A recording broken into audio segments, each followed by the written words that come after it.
বিশ্বের সবচেয়ে ব্যয়বহুল বিয়ের আয়োজন চলে অনন্তরাধিকার। 5 মাস ধরে চলেছে এই বিয়ে। এর আয়োজনে এমন কোনো তারকা নেই যারা হাজির হননি।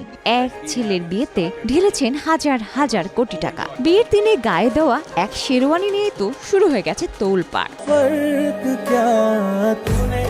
আম্বানি পুত্রের বিয়ের দিনের খুঁটিনাটি সবই পরখ করছেন নেটিজেনরা। কোন গাড়িতে বিয়ে করতে গেলেন, কত টাকা শেরওয়ানি পরেছেন, কোন কোন তারকা হাজির হবেন, সবই আলোচনার তুঙ্গে।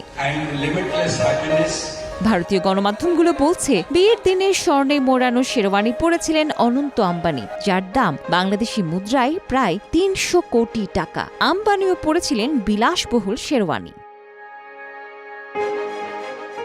আম্বানিদের আমন্ত্রিতদের তালিকায় প্রধানমন্ত্রী নরেন্দ্র মোদীর মতো রাজনীতিবিদ থেকে অভিনেতা, অভিনেত্রী, ক্রিকেটার থেকে ব্যবসায়ী ছিলেন সবাই। বিয়েতে অনন্তরাধিকার বেশি ছিল রাজকীয়তার ছোঁয়া। এদিন আমন্ত্রিত অতিথিরাও হাজির হন জাঁকজমকপূর্ণ সাজে। স্ত্রী গৌরী খানকে নিয়ে বিয়েতে আসেন বলিউড বাদশাহ শাহরুখ খান। অনন্তরাধিকার বিয়েতে শাহরুখ খান থাকবেন কিনা তা নিয়ে জল্পনা কল্পনা ছিল, তবে নিউ ইয়র্ক থেকে ফিরেই বিয়েতে হাজির হয়েছিলেন শাহরুখ খান। বোন অর্পিতাকে নিয়ে বিয়ের অনুষ্ঠানে হাজির হন আরেক তারকা সালমান খান, আর মেয়েকে নিয়ে বিয়েতে হাজির হন ঐশ্বরিয়া রায়। বর নিককে নিয়ে হাজির হন প্রিয়াঙ্কা চোপড়াও।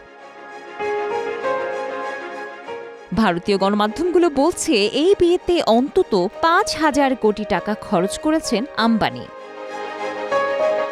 ডেস্ক রিপোর্ট, প্রবাস খবর।